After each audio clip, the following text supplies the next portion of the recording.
Palavra da Verdade, com Hernandes Dias Lopes. Abra sua Bíblia comigo, por favor, na carta aos Hebreus, capítulo 12. Carta aos Hebreus, capítulo 12.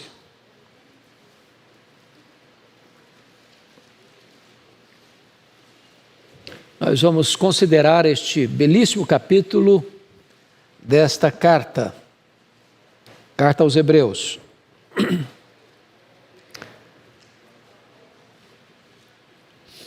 Hebreus capítulo 12, está escrito o seguinte: portanto também nós, visto que temos a rodear-nos tão grande nuvem de testemunhas, desembaraçando-nos de todo o peso e do pecado que tenazmente nos assedia, corramos com perseverança a carreira que nos está proposta, olhando firmemente para o autor e consumador da fé, Jesus, o qual em troca da alegria que lhe estava proposta, suportou a cruz, não fazendo caso da ignomínia, está assentado à destra do trono de Deus. Considerai, pois, atentamente aquele que suportou tamanha oposição dos pecadores contra si mesmo, para que não vos fatigueis, desmaiando em vossas almas. Ora, na vossa luta contra o pecado, ainda não tendes resistido até o sangue, e estáis esquecidos da exortação, que como a filhos discorre convosco.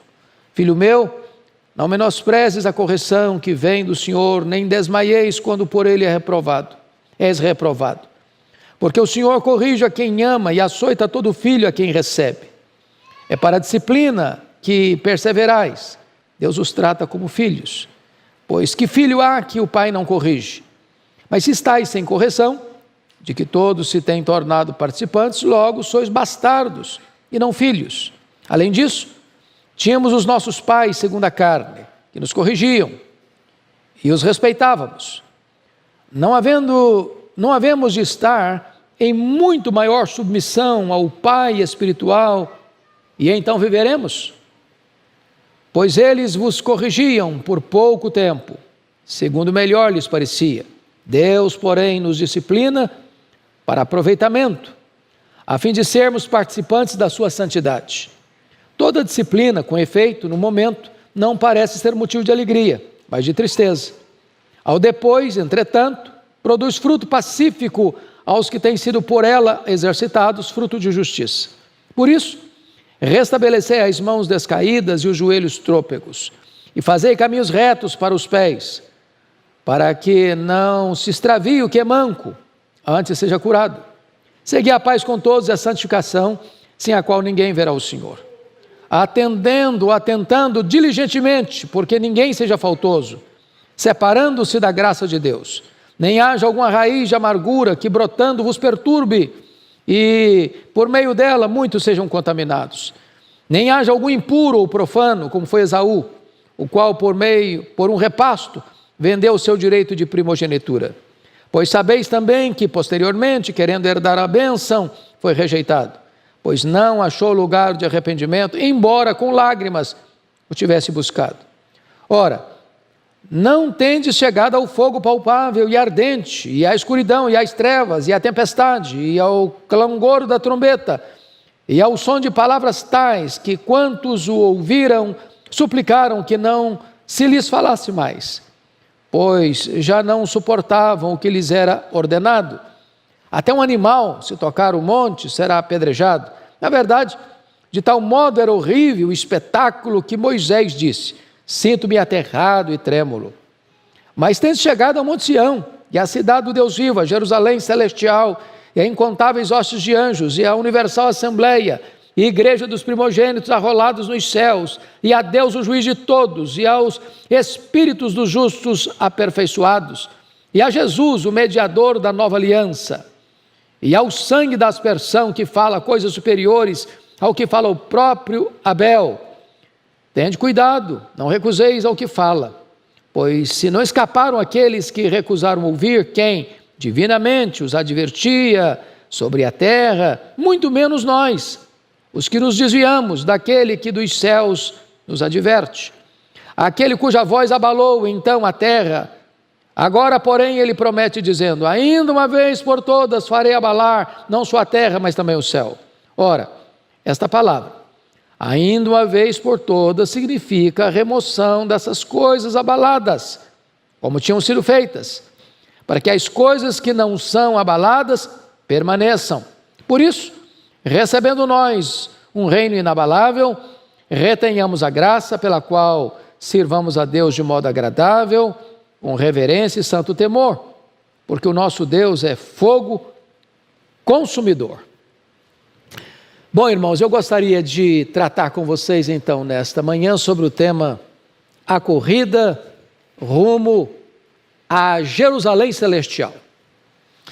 Só para refrescar a memória de vocês, a carta aos Hebreus, ela foi escrita por uma razão bem definida.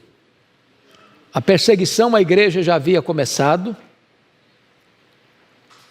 Judeus convertidos a Cristo, com medo da perseguição, estavam de malas prontas de volta para o judaísmo.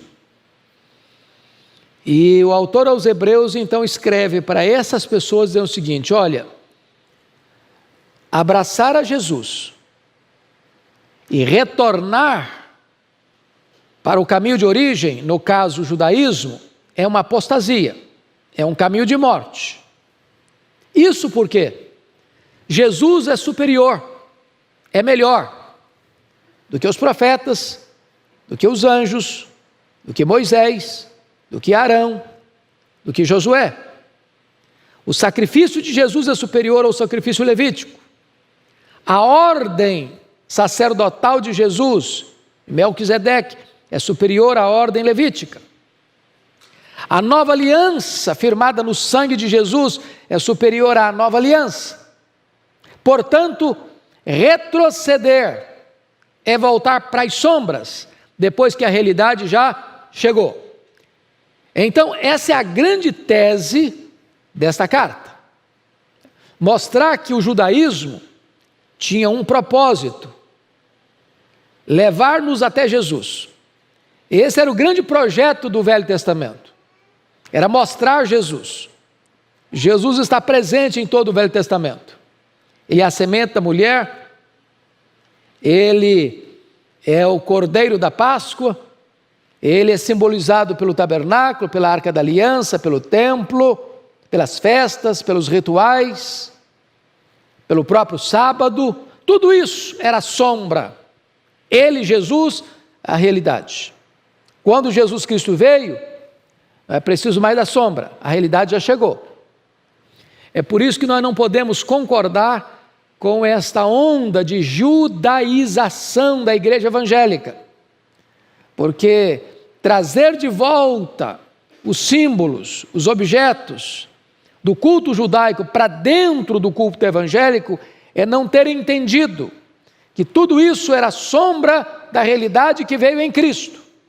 Bom, dito isto, vamos então agora entrar nesta carta, nesta área prática da carta, tá? Que é o capítulo 12.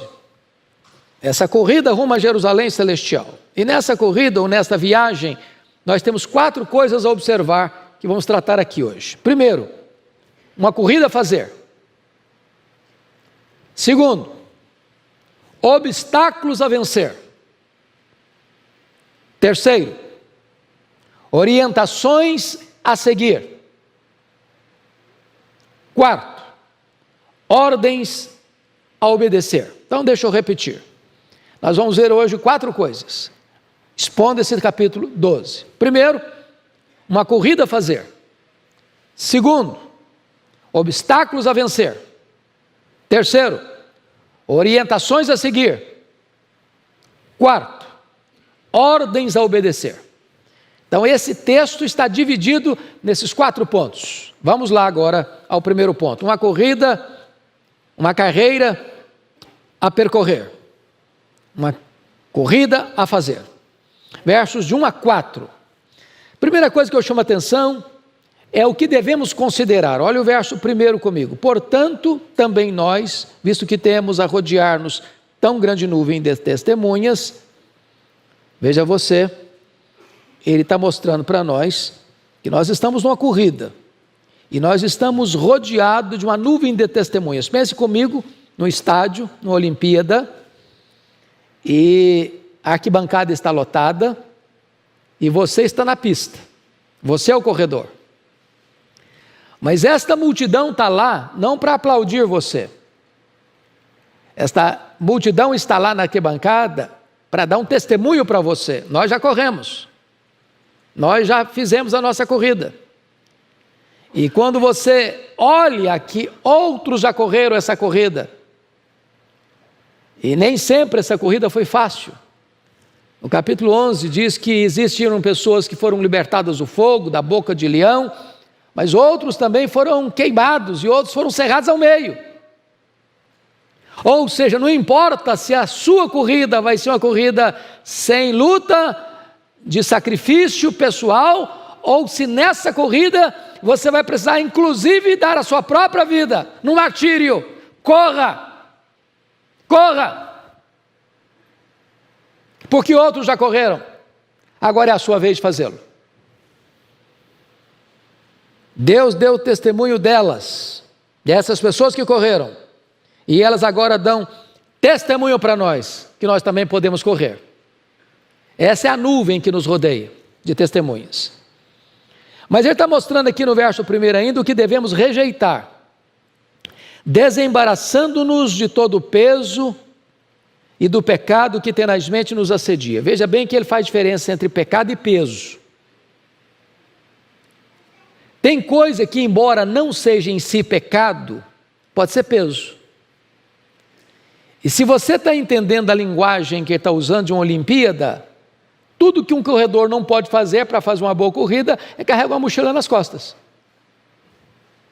Um saco de cimento nas costas.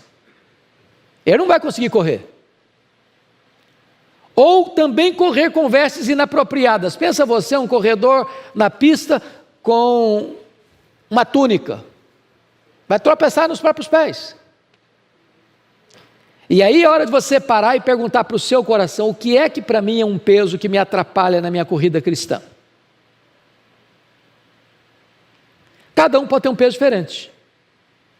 Mas todos nós lidamos com um obstáculo, que é o pecado, que o texto diz, tenazmente, fortemente nos assedia.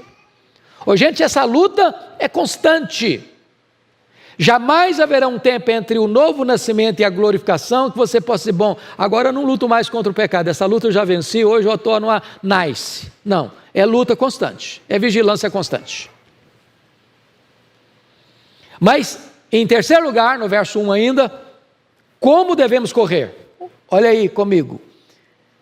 Corramos com perseverança a carreira que nos está proposta. A palavra perseverança no grego, ripomone, uma das mais lindas palavras do grego, é correr não só com perseverança, não parar, não desistir, está cansado, vai um pouco mais, avança um pouco mais, eu estou querendo desistir, a carne está doendo, os músculos estão estirados, meu vigor está acabando, continue correndo, continue correndo, continue correndo.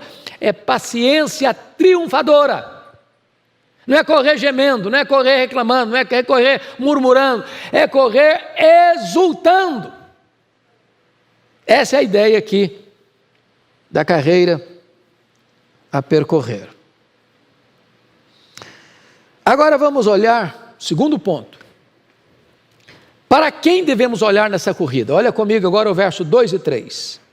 Olhando firmemente para o autor e consumador da fé, Jesus, o qual, em troca da alegria que lhe estava proposta, suportou a cruz, não fazendo caso da ignomínia, está sentado à destra do trono de Deus. Considerai, pois, considerai de que maneira? Atentamente aquele que suportou tamanha oposição dos pecadores contra si mesmo, para que não vos fatigueis desmaiando em vossas almas. Então vamos entender que aqui Jesus é o técnico da nossa corrida, ele é o nosso treinador. Então você vai correr a carreira cristã olhando para ele, não desvia se olhar para outro não, não escuta outras vozes de treinadores falsos não, escute-o, porque ele é seu técnico, ele é seu treinador, ele é seu exemplo, ele é seu modelo, ele é seu paradigma. E o texto está mostrando para nós que Ele é o autor e que Ele é o consumador da nossa fé. E quem é Ele? Quando Ele pensou em você, quando Ele foi cuspido e espancado por amor a você, quando Ele foi acusado de blasfêmia contra Deus, conspiração contra César, porque tomou o seu lugar, Ele não encarou a cruz, a vergonha da cruz, o opróbrio da cruz, a zombaria da cruz, com pesar, mas está escrito aí que por causa da alegria que lhe estava proposta, suportou a cruz, não fazendo caso da vergonha, da ignomínia. Já parou para pensar nisso? Que Cristo foi para a cruz em seu lugar e em seu favor, como um rei caminha para a coroação? Então, se Ele fez o maior sacrifício para salvar você, agora olhe para Ele e continue correndo a carreira cristã.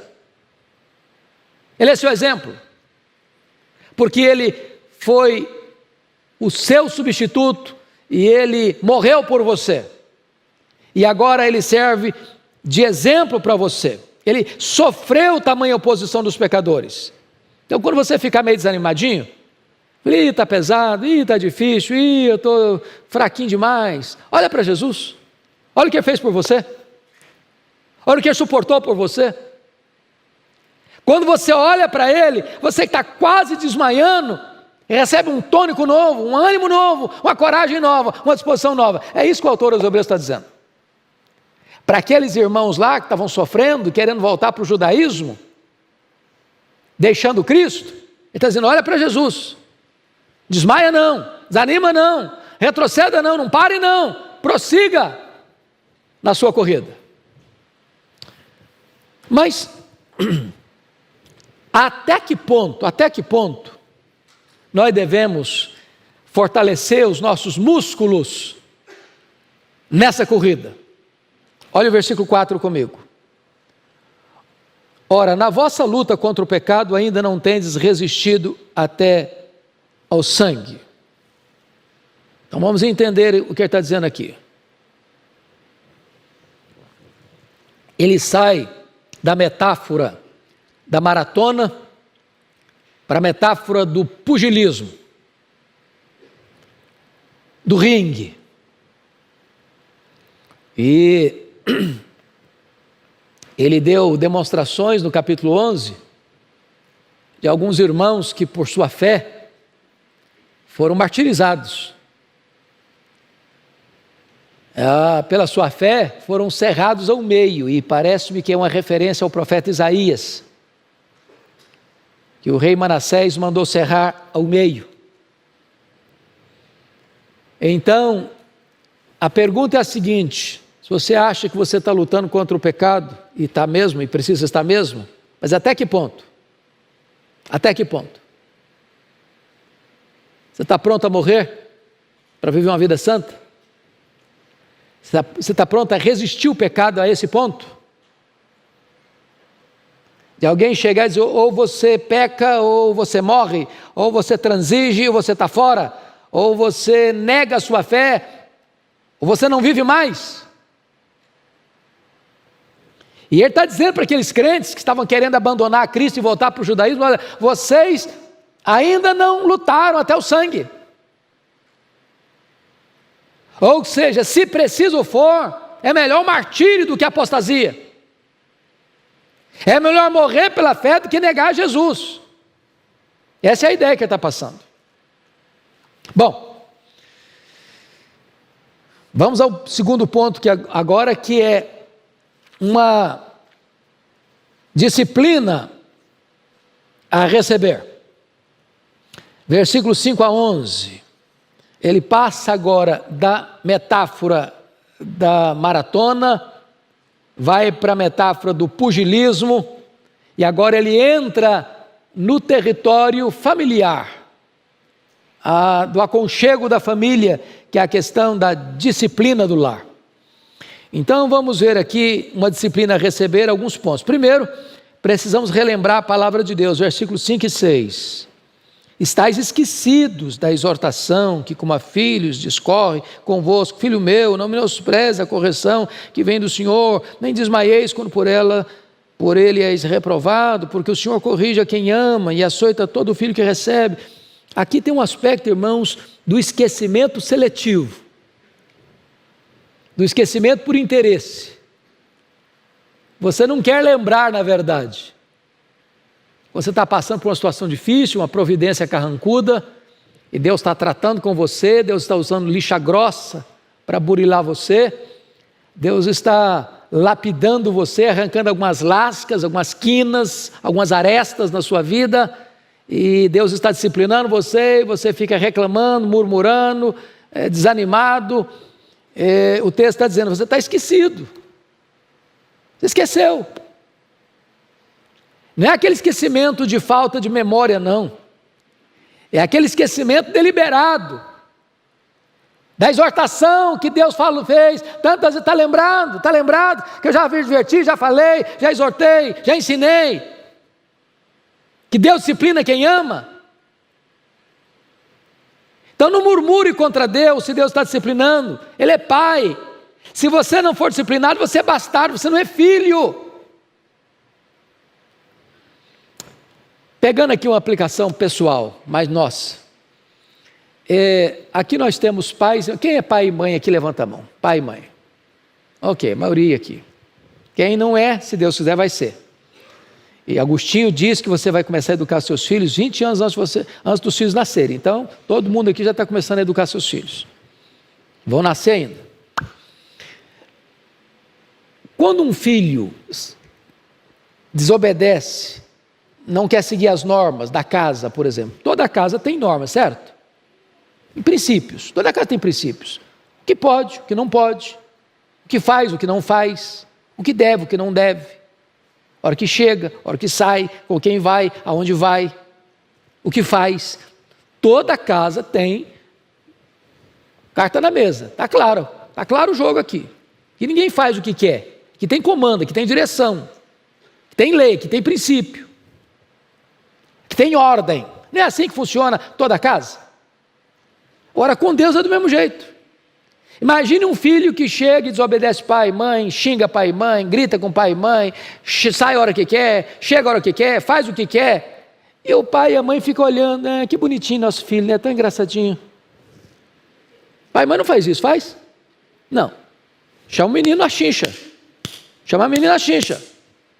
Pode reclamar, pode espernear, pode chorar. Mas espernear, reclamar e chorar não mata filho, não.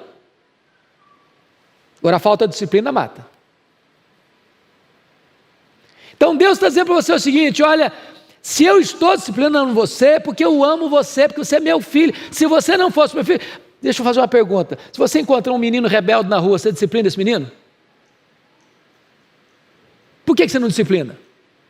Ele é seu filho, você não tem responsabilidade com ele, não é seu papel discipliná-lo. Agora, se é filho, aí você disciplina. Deus está dizendo, eu estou disciplinando vocês, que vocês são meus filhos, vocês não são bastardos. Esse é o ponto aqui. Agora, precisamos atentar para o cuidado paternal de Deus, versos 7 a 9, olha aí. É para a disciplina que perseverais, aí tem entre parênteses, Deus os trata como filhos, pois que filho há que o pai não corrige? Mas se estáis sem correção, de que todos se têm tornado participantes, logo sois bastardos e não filhos. Além disso, tínhamos os nossos pais, segundo a carne, que nos corrigiam, e os respeitávamos, certo? Não respeitar pai e mãe é um negócio louco. Pai e mãe é a autoridade da nossa vida. Não é verdade? É por isso que a gente tem que ter respeito pelos pais e respeito pelos mais velhos. A nossa geração jovem não está fazendo isso mais não, mas a nossa geração aqui de cabecinhas, alguns cabelinhos brancos, lembra, bença pai e mãe, bença pai, bença mãe. E eu não tinha vergonha de falar isso não, era adolescentão lá bonitão, perto da menina bonitinha, perto do lado, bença pai, bença mãe, não tem esse negócio não. Não é verdade? Você lembra disso? Respeito. A gente respeitava os pais, tem que respeitar. Agora, se a gente respeita pai e mãe, cuja disciplina tem falhas, porque somos humanos, quanto mais não deveremos respeitar o Pai Celestial, que é perfeito, e nunca vai ser injusto conosco, nunca vai cometer um equívoco conosco, porque nós, pais humanos, podemos errar com os nossos filhos. A impressão chega, meu filho, você me perdoe, papai, a dose foi grande demais, eu falei o que não podia falar, eu fiz, talvez, no fogo da emoção e me excedi. Deus não comete excesso, Deus não comete erro. Então é isso que ele está dizendo aí. Tínhamos os nossos pais, segundo a carne, que nos corrigiam e os respeitávamos. Não havemos de estar em muito maior submissão ao Pai espiritual e então viveremos? Quanto mais você obedece a Deus, mais vida você tem. Agora, terceiro lugar, você precisa entender o elevado propósito de Deus em corrigir você, senão você fica um crente amargo. Olha aí o verso 10 e 11. Você pode ler comigo os versos 10 e 11? Vamos juntos?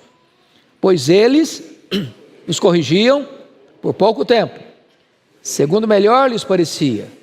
Deus, porém, nos disciplina para aproveitamento, a fim de sermos participantes da sua santidade.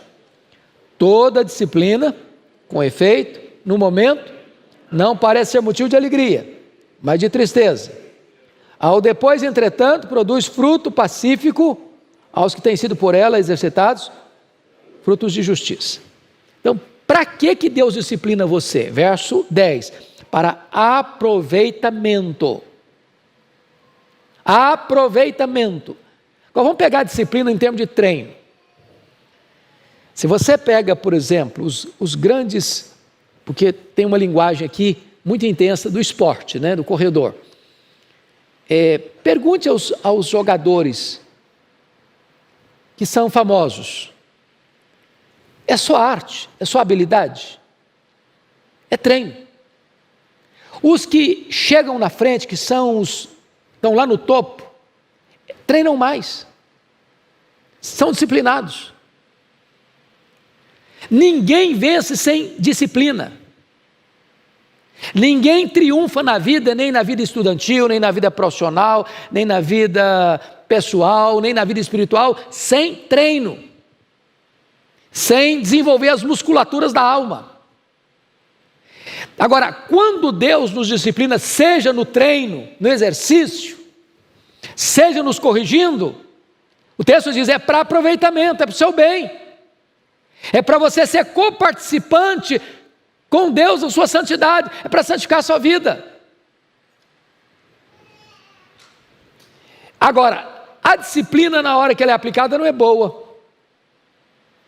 Você nunca vai encontrar um filho sendo exortado pelo pai e pela mãe, ou encher o pai e a mãe de beijo, ai que delícia, o senhor está me disciplinando, o senhor é maravilhoso, o senhor está me disciplinando, que coisa linda. Não, o filho fica aborrecido, fica chateado, entra no quarto, tranca a porta, chora. Bom, de repente com vocês é diferente, porque vocês são mais espirituais.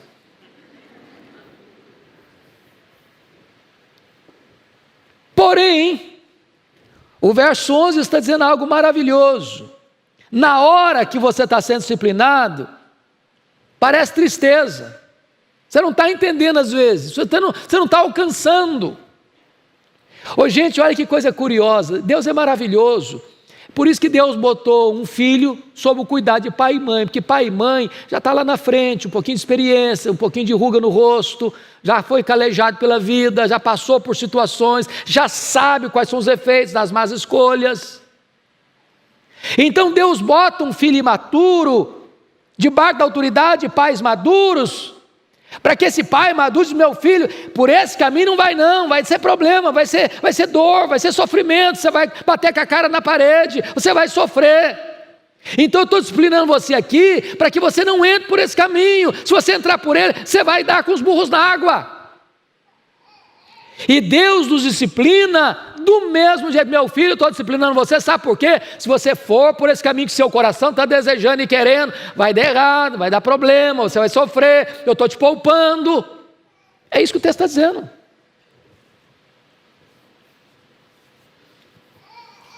Terceiro ponto. Uma atitude a assumir. Versos 12 a 17. Primeiro, você e eu precisamos vencer o desânimo. Olha aí comigo os versos 12 e 13. Pode ler comigo? Vamos juntos? Por isso, restabeleci as mãos descaídas, os joelhos trôpegos, e fazei caminhos retos para os pés, para que não se extravie o que é manco, antes seja curado. Então pense agora, eu volto de novo à metáfora da maratona, da corrida. Eu não sei, eu nunca corri a São Silvestre em São Paulo. Alguém aqui já correu São Silvestre em São Paulo? Alguém? Algumas pessoas já? Ok. Eu não sei quanto você correu, em que lugar que você chegou. Mas eu quero crer que não toma medalha lá dos irmãos lá da África, né? Eles são profissionais nisso. Mas o corredor chega um momento em que ele chega e diz, eu não estou aguentando mais, as mãos já estão caídas, os joelhos já estão batendo no outro, estão trôpegos, e você está quase desmaiando. Ele está usando uma metáfora para falar da vida espiritual.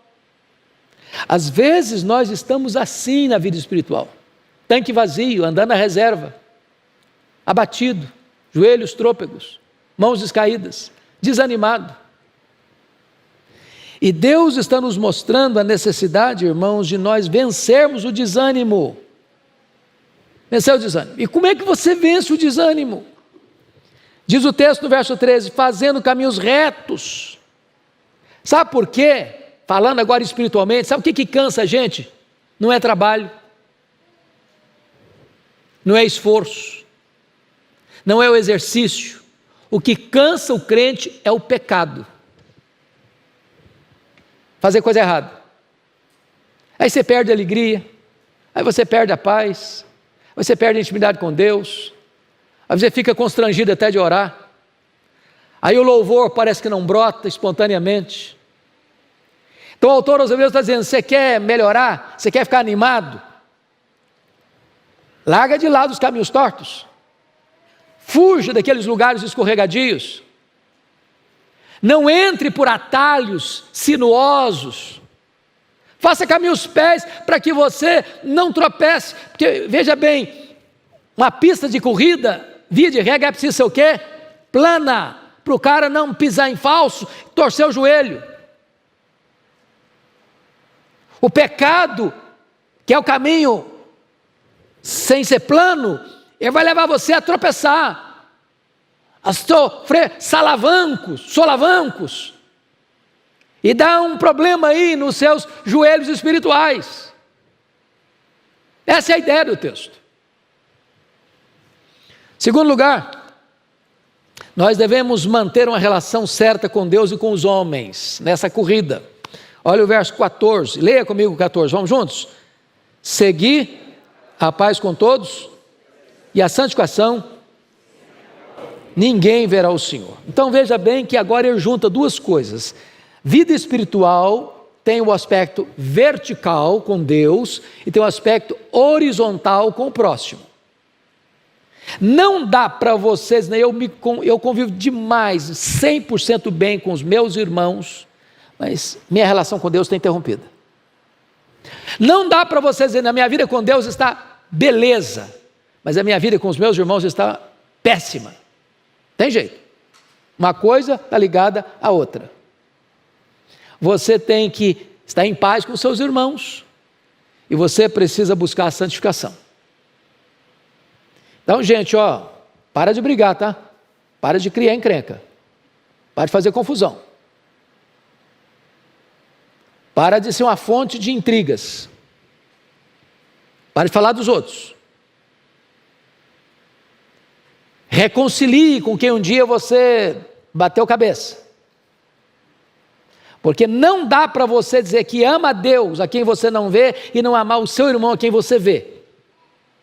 Vida cristã caminha junto, assim as duas paralelas juntas. Comunhão com Deus e comunhão com o próximo. Terceiro lugar, devemos permanecer na graça de Deus. Olha o versículo 15, a parte A. Atentando diligentemente, porque ninguém seja faltoso, separando-se da graça de Deus. Ou seja, a graça de Deus é o grande reservatório, é a grande fonte de onde procede toda a força, todo o poder, toda a energia para você fazer essa corrida rumo a Jerusalém Celestial. Se você se apartar da graça, acabou sua força, acabou sua capacidade. Você não faz essa corrida fiado na sua própria força, na sua própria inteligência, na sua própria capacidade. Não, não, não. Você e eu dependemos da graça de Deus. Quarto, devemos nos prevenir contra a raiz de amargura. Verso 15b. Nem haja alguma raiz de amargura que brotando vos perturbe e por meio dela muitos sejam contaminados. Vamos entender isso aqui. A raiz de amargura tem a ver com os nossos relacionamentos interpessoais, certo? Já ficou amargurado com alguém? Chateado com alguém? Aborrecido com alguém? Já guardou às vezes uma mágoa no coração? O autor sagrado vai usar agora uma linguagem da botânica. Vai falar que a amargura é uma espécie de planta que vai crescendo no seu coração e criando raízes dentro de você. E que esta raiz pode produzir algo muito ruim, que se chama amargura. Esta palavra amargura, na língua grega, traz a ideia de ovo podre. Se um ovo podre quebrar, você não consegue ficar naquele ambiente mais. Quando alguém está amargurado, duas coisas acontecem. Primeiro, ela fica perturbada, vos perturbe. Uma pessoa amargurada, ela não consegue viver com ela mesma. Ela briga com o espelho. Porque ela está de mal. E quando alguém está de mal, ele não consegue aguentar-se.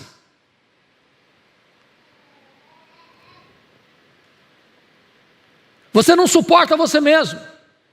Você é alguém intragável quando você está amargurado. Agora o texto diz que não só você fica perturbado, mas está aí, contamina, ou seja, você não consegue manter ninguém à sua volta. As pessoas vão embora de você, elas não vão conviver com você, você fica chato, intragável. Você fica igual porco espinho, encostou em você e espeta. Então o texto está mostrando para nós que a gente tem que ter cuidado na nossa relação, manter paz com uns com os outros e a santificação, porque se você não manter paz com seus irmãos, com seu marido, com sua mulher, com seus filhos, com seus pais, com seus colegas de trabalho, com seus colegas de igreja, com seus irmãos da igreja, com seus colegas de estudo, você vai ficar amargurado, e se você ficar amargurado, você não tolera nem a você mesmo, quanto mais os outros, e quanto mais os outros vão tolerar você, também não vão aguentar não. Você conhece aquele tipo de gente chato? Toda vez que você chega, critica você, dá uma palavra ruim para você, isso aqui não está bom, isso aqui não está bom, isso aqui não está bom, e aí, de repente, você vai se afastando, você vê lá, você já dá uma contornada, está aqui, você passa para lá de cá, a pessoa fica isolada. Por quê? Porque é um poço de amargura. A raiz de amargura cresceu e afetou a vida dele. Quinto, em vez de ter raiz de amargura, nós devemos valorizar os privilégios espirituais. Olha os versos 16 e 17. Nem haja algum impuro ou profano, como foi Esaú, o qual por um repasto vendeu o seu direito de primogenitura, pois sabeis também que posteriormente, querendo herdar a bênção, foi rejeitado, pois não achou lugar de arrependimento, embora com lágrimas tivesse buscado. O que ele está dizendo aqui? Valorize seus direitos, seus privilégios espirituais. Valorize a sua primogenitura. Valorize o fato de você ser filho de Deus. Valorize o fato de você ser membro da igreja de Deus. Valorize o fato de você ser herdeiro de Deus. Valorize o fato de seu nome estar escrito no livro da vida. Valorize o fato que o Espírito Santo marcou você como propriedade exclusiva de Deus. Valorize essas coisas.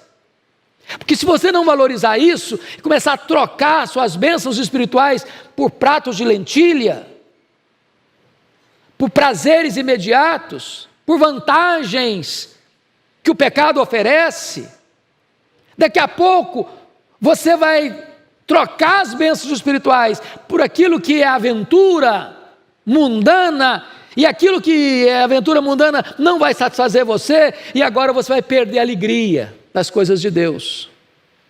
Aí vir à igreja é um peso, aí ler a Bíblia é um peso, aí orar é um peso, aí adorar é um peso, e as coisas de Deus vão perdendo brilho para você. Vai ser igual um Esaú que vende o direito de primogenitura, troca por um prato de lentilhas e perde a bênção, da intimidade com Deus. Quarta lição, um contraste a compreender. E aqui, dos versos 18 a 24, ele vai mostrar de uma maneira categórica aquilo que vem tratando na carta inteira, que é a superioridade do cristianismo ao judaísmo. O judaísmo era a sombra que pegou você e trouxe você até Cristo e apresentou você a Cristo. Lembra lá que lá no cenáculo, Jesus Cristo, participando da última Páscoa, que era a mais importante festa de Israel, ele pega o pão e parte e diz: este pão é o meu corpo, que é dado por vós, tomai e comei e fazei isto em memória de mim. Depois ele pega um cálice de vinho e diz: este cálice é a nova aliança em meu sangue, tomai e bebei dele todos, fazei isto em memória de mim, até que eu retorne para vós. Com isso Jesus está fazendo o seguinte, dando um corte radical entre judaísmo e começo do cristianismo. Acabou a matança de cordeiro, não tem mais cordeiro sendo imolado, não tem mais sangue de cordeiro sendo derramado, acabou. Eu estou inaugurando a nova aliança, eu estou começando agora uma nova fase eterna, que nunca mais vai acabar. Bendito seja Deus. No momento que você entende isso, meu amado irmão, você começa então a compreender a superioridade daquilo que Cristo veio trazer para nós. E aí, ele vai usar duas figuras: Sinai de um lado, Sião do outro. Então vamos ver. Primeiro, devemos olhar para cima e contemplar a Jerusalém celestial. E ele começa nos versos 18 a 24 a mostrar o que foi o Sinai, o símbolo da lei, né? No verso 18, fogo palpável, fogo ardente, escuridão, trevas, tempestade, clangor de trombetas, som de palavras tais, que quantos ouviram suplicaram: não fale mais com a gente, não suportavam o que lhes era ordenado. Até um animal se tocasse no Sinai, que fumegava, fumaça, trovões, relâmpagos. Era um cenário de medo, de pavor. Versículo 21, na verdade, tal modo era horrível o espetáculo que Moisés disse: sinto-me aterrado e trêmulo. Medo. Esse é o representante da lei. A lei mete medo, porque a lei é clara: a alma que pecar, essa morrerá. Qual era o papel da lei? O papel da lei nunca foi nos salvar, nunca foi. O papel da lei foi convencer a você e a mim quão miseravelmente pecadores nós somos. A lei é uma espécie de raio-x, tomografia computadorizada, que vai lá e detecta o que está lá dentro, mas não é o bisturi do cirurgião que remove o que está lá dentro. A lei é o prumo de um construtor civil que bota na parede e vê que ela está torta, mas não endireita a parede torta. A lei é como uma lanterna para alguém que está caminhando no escuro, ela vê e mostra a pedra do caminho, mas não remove a pedra do caminho. O papel da lei era mostrar para nós quão pecadores somos, e nos pegar pela mão, na linguagem de Paulo aos Gálatas, como o aio, como o pedagogo, e disse: agora eu vou te levar, quem resolve a sua vida é Jesus. Ele é o fim da lei, ele é o cumprimento da lei. Ele se fez pecado por você. A lei diz que quem pecar, a alma que pecar morrerá, pois ele, como seu substituto, seu representante, tomou o seu lugar, e a lei disse: ele deve morrer, e ele morreu. Pelos seus pecados, pelos meus pecados. para pagar a nossa dívida, cumprindo a justiça de Deus. Agora você não está mais diante de um Sinai em chamas, com trovões, relâmpagos, com medo. Agora você está numa outra imagem, numa outra figura. Versículo 22. Você pode ler o 22 até o 24 comigo? Vamos juntos? Voz bem clara. Mas tende chegado ao Monte Sião, à cidade do Deus vivo, a Jerusalém celestial, e a incontáveis hostes de anjos, e a universal assembleia, e a igreja dos primogênitos arrolados nos céus, e a Deus o juiz de todos, e aos espíritos dos justos aperfeiçoados, e a Jesus o mediador da nova aliança, e ao sangue da aspersão que fala coisas superiores ao que fala o próprio Abel. Ele está contrastando o judaísmo com o cristianismo. Agora não é medo, não é pavor. Agora a ordem é: achegai-vos. Agora a ordem: tendes chegado ao Monte Sião.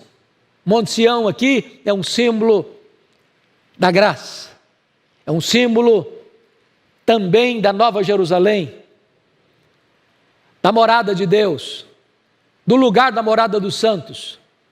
Ele está falando agora desta igreja comprada no sangue de Cristo, dos espíritos dos santos aperfeiçoados, da glória do céu. Então, notem, amados irmãos, que o texto está nos mostrando que nós devemos olhar e contemplar a Jerusalém celestial na nossa corrida. Quando você ficar desanimado, assim, eu estou querendo parar, meu joelho está doendo, minhas pernas estão fracas, minhas mãos estão descaídas, aí o texto está dizendo: olha para lá, olha para a recompensa, olha para a glória, olha para o céu, olha para aquilo que está reservado para você, olha para aquilo que ouro não compra, que dinheiro não compra, olha para aquilo que o Senhor preparou para aqueles que o amam. Prossiga a jornada, avance mais, não pare, persevere.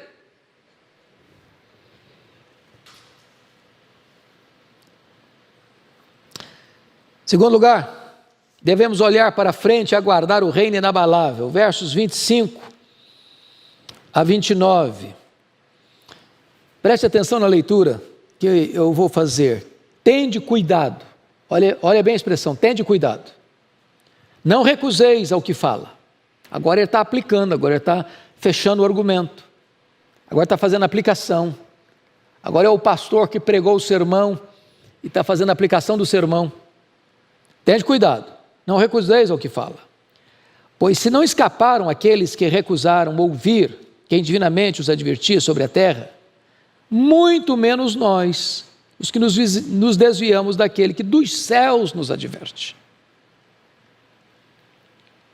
Ele está falando o seguinte: olha, quem não escutou lá atrás, no regime da lei, sofreu sanções. Ele vai mostrar aqui nesta carta que aqueles hebreus, aqueles judeus, aqueles israelitas, melhor dizendo, que saíram do Egito, rebelaram-se contra Deus no deserto, por incredulidade.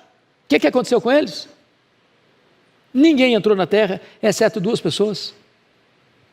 Toda aquela geração de aproximadamente 2 milhões de pessoas, eram 600 mil homens, fora mulheres, crianças, estimado em 2 milhões de pessoas. Toda aquela geração morreu no deserto. Toda. O deserto virou um grande cemitério. Por que eles não entraram? Porque eles não escutaram aquele que os advertia. E agora o autor aos Hebreus está fazendo a aplicação dizendo o seguinte: olha, preste atenção nisso. Tende cuidado, não recuseis ao que fala, pois se não escaparam aqueles que recusaram ouvir quem divinamente os advertia sobre a terra, muito menos nós, os que nos desviamos daquele que desde os céus nos adverte. Então, preste atenção, o Deus da graça não é um Deus bonachão, não. Não é a graça barata, não. Não é o fato de você estar salvo pela graça que pode levar a vida na galega, não. E aí ele diz no verso 26, aquele cuja voz abalou, então a terra, agora porém ele promete dizendo, ainda uma vez por todas farei abalar, não só a terra, mas também o céu. O que ele está dizendo? Ele está dizendo que quando Deus falou lá no regime da lei e entregou a lei, o Sinai fumegou, o Sinai tremeu, o Sinai viu fumaça e fogo e granizo e nuvens escuras e tempestade e todo mundo ficou com medo. Deus abalou a terra, mas ainda uma coisa vai acontecer: Deus vai abalar não só a terra, mas vai abalar o próprio céu. Quando? Quando Jesus voltar para o grande dia do juízo, para o grande dia da prestação de contas. Olha comigo o verso 27. Ora, esta palavra, aí de uma vez por todas, significa remoção dessas coisas abaladas, como tinham sido feitas, para que as coisas que não são abaladas permaneçam. Por isso, recebendo nós um reino inabalável. Então, vamos parar no verso 28 para a gente seguir daqui a pouquinho, porque você precisa ler o que é até, como é que esse negócio até o céu vai estar abalado. Quem vai entender melhor isso, quem vai explicar melhor isso para nós, é Pedro. Então abra rapidinho lá, depois a gente volta aqui para fechar. Segunda carta de Pedro, capítulo 3.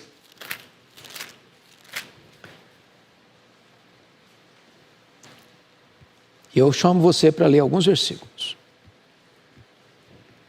Segunda carta de Pedro 3, versículo 7.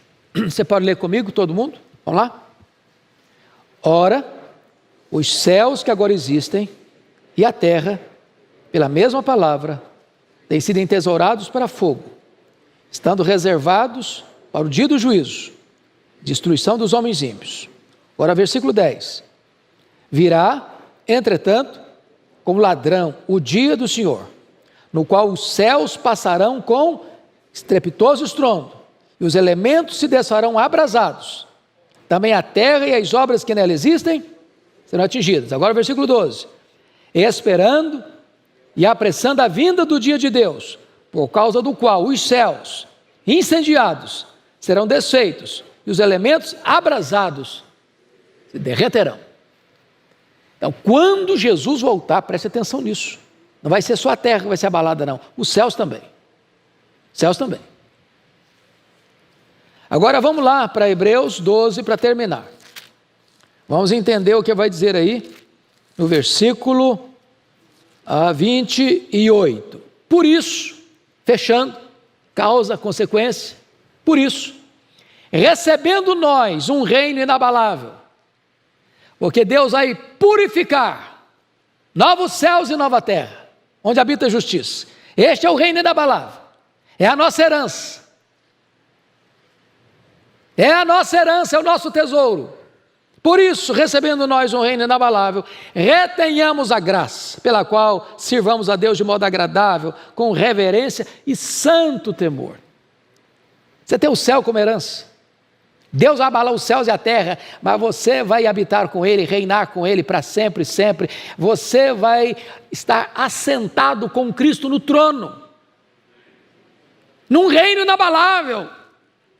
Não vai mudar nunca esse reinado, esse rei nunca vai se aposentar, esse rei nunca vai perder o trono, esse rei nunca vai ser tirado do trono, e você vai reinar com ele num reino inabalável. Por isso fica firme na graça, meu irmão. Agora, quem quiser brincar com esse Deus, verso 29 alerta, porque o nosso Deus é o quê? Fogo consumidor. Que Deus nos ajude, irmãos, a correr com perseverança a carreira cristã. Vamos ficar em pé e vamos orar. Te damos graças pela Tua palavra, Senhor. Que preciosa ela é para o nosso coração. Ajuda-nos a caminhar com perseverança a nossa carreira, porque a Tua palavra nos diz que Tu nos segura pela mão direita, nos guia com o Teu conselho, até nos receber na glória. E nós queremos, nessa jornada, tirar o peso das costas, olhar para o nosso treinador, o autor e consumador da nossa fé, que é Jesus, e vivermos uma vida correta, santa, piedosa, em paz com os nossos irmãos, em intimidade contigo, entendendo que nós fomos transferidos da lei para a graça, por causa da obra de Cristo na cruz do Calvário. E que nós estamos olhando para esta grande recompensa, para este reino inabalável, onde reinaremos contigo para sempre. Enquanto caminhamos da terra para o céu, fortalece-nos com a graça para entrarmos na glória. Assim oramos em nome de Jesus. Amém. Deus abençoe a todos.